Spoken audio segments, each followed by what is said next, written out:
They never carried rifles. They never charged across fields. They never heard the crack of gunfire in their ears.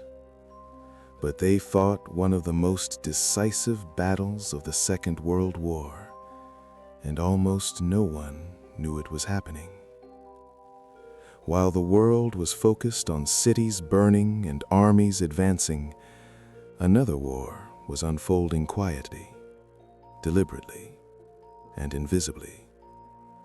A war of minds, secrets, and impossible decisions. This is the story of the people who helped stop a catastrophe without ever being allowed to claim victory. To understand why this mattered, you have to remember how close Britain came to collapse. By the summer of 1940, Europe had fallen with terrifying speed. Countries that believed they could resist had been crushed in weeks. Armies surrendered. Governments fled. Britain stood alone, surrounded by an enemy that appeared unstoppable. Every night, bombers crossed the Channel, dropping explosives on cities that had no way to fight back. The population listened to sirens and prayed the next bomb would not fall on their street. Fear became routine.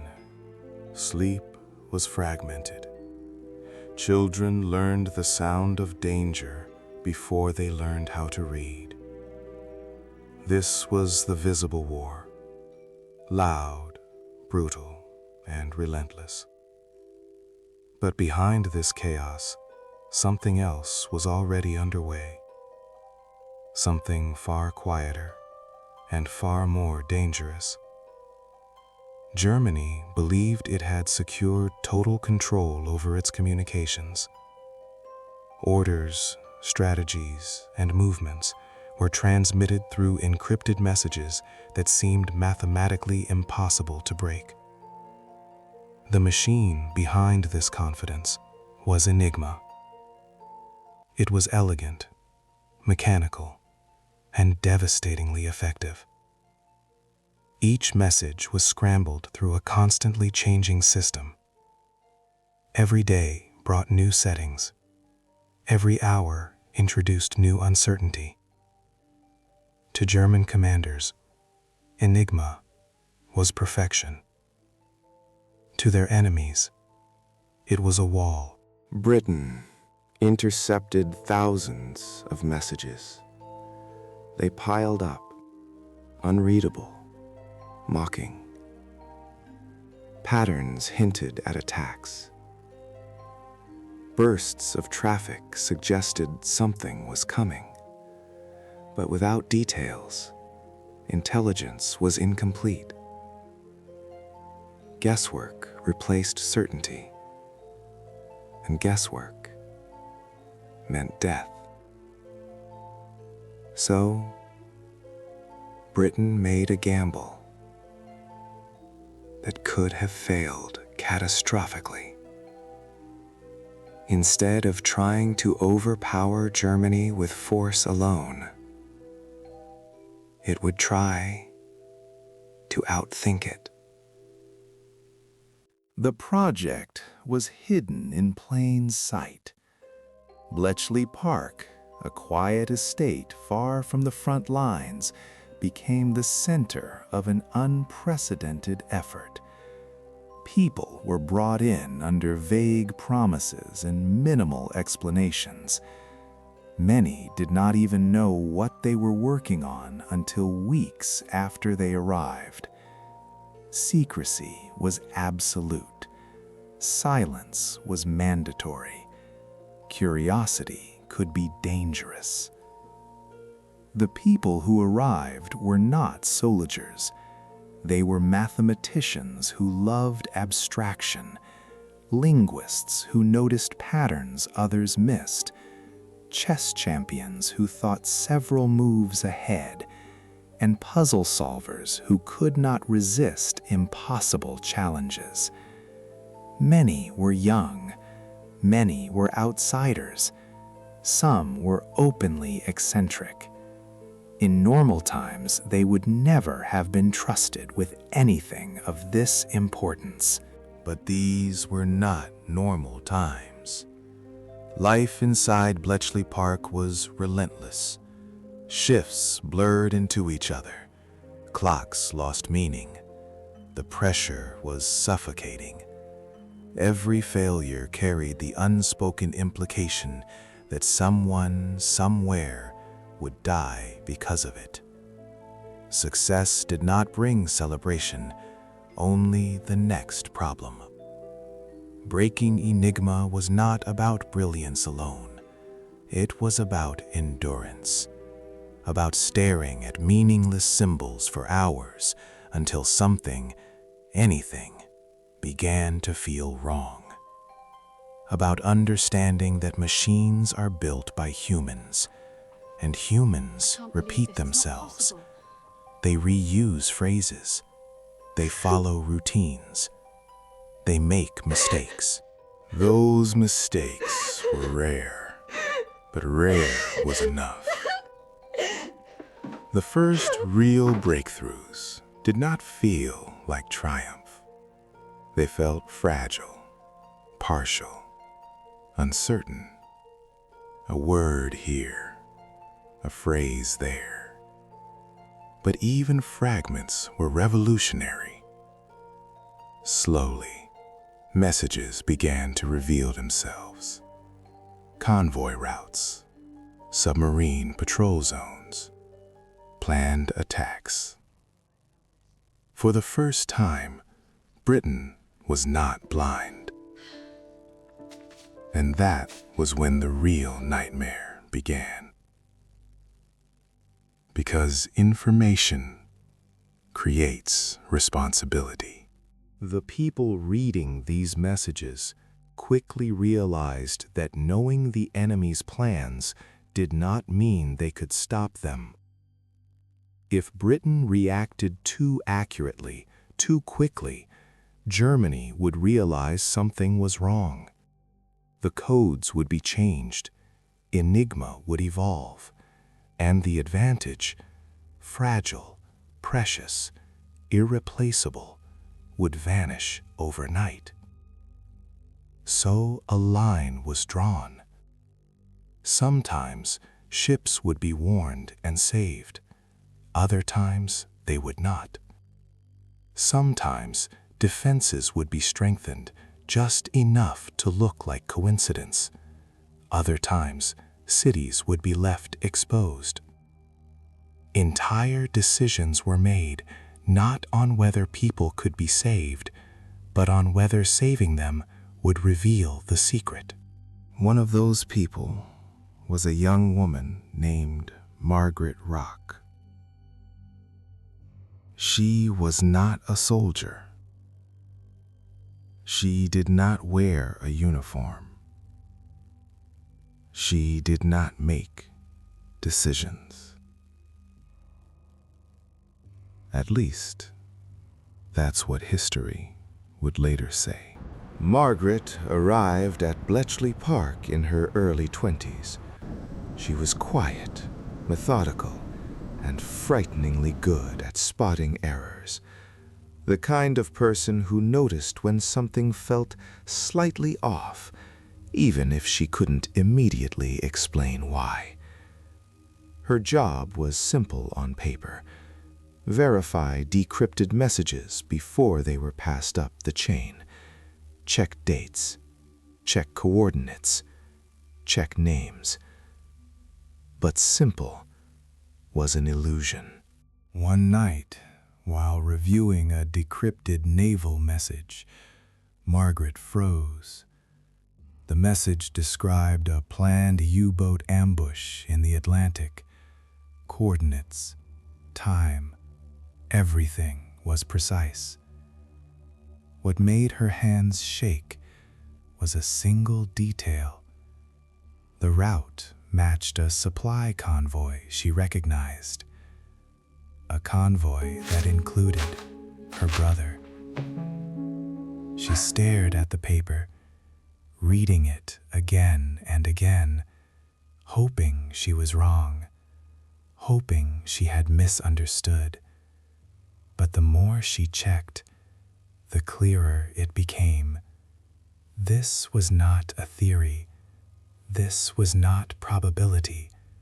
This was a scheduled death sentence.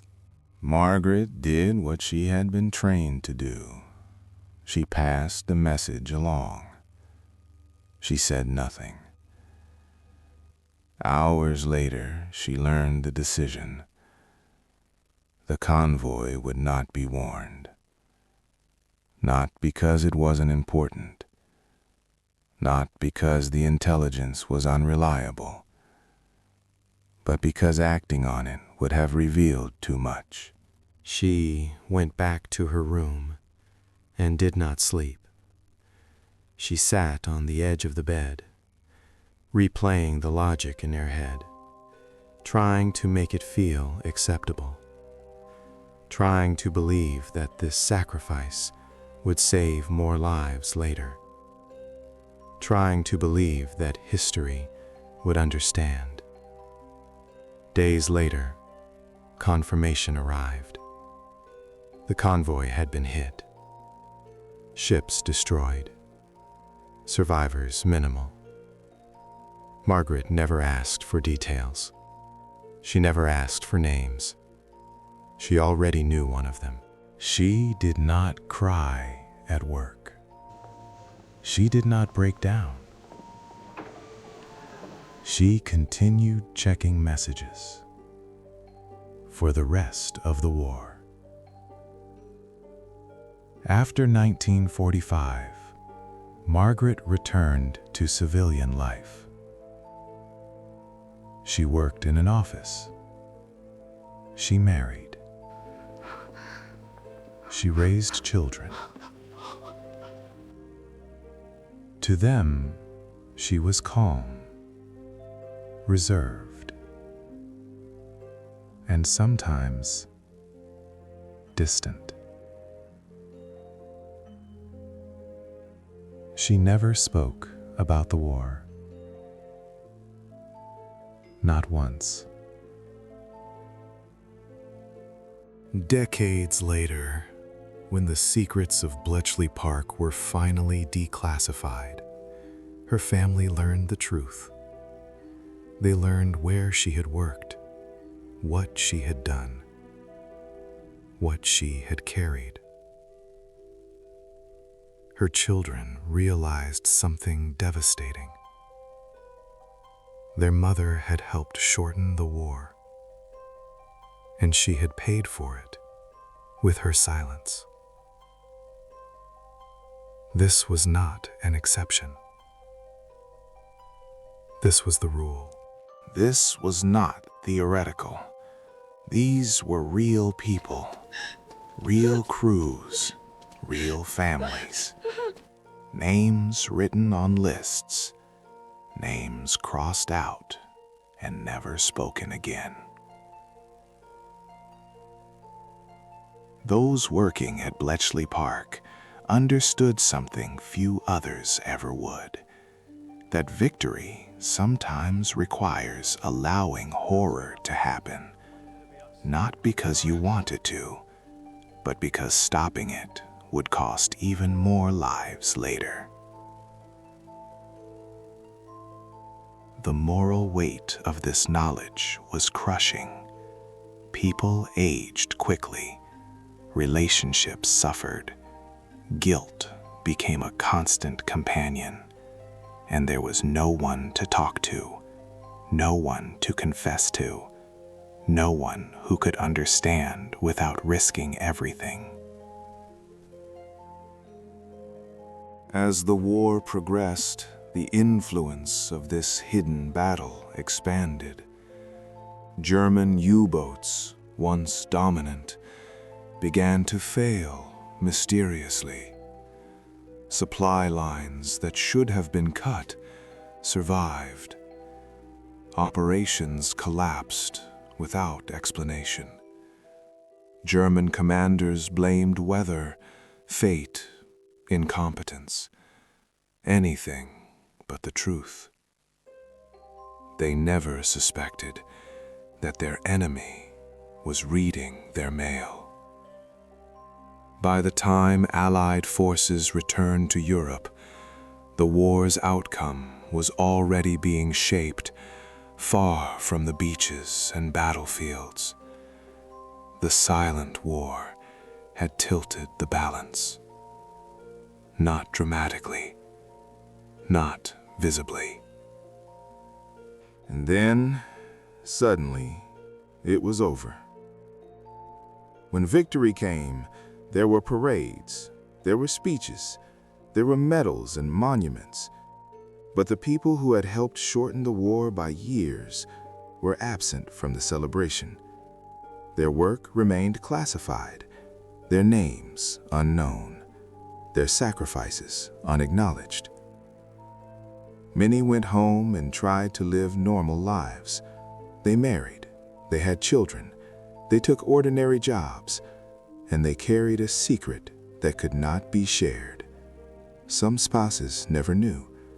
Some children never found out until decades later. Many never found out at all. The silence lasted longer than the war itself. When the truth finally emerged, the world struggled to understand it. How do you honor people whose greatest achievement was remaining invisible?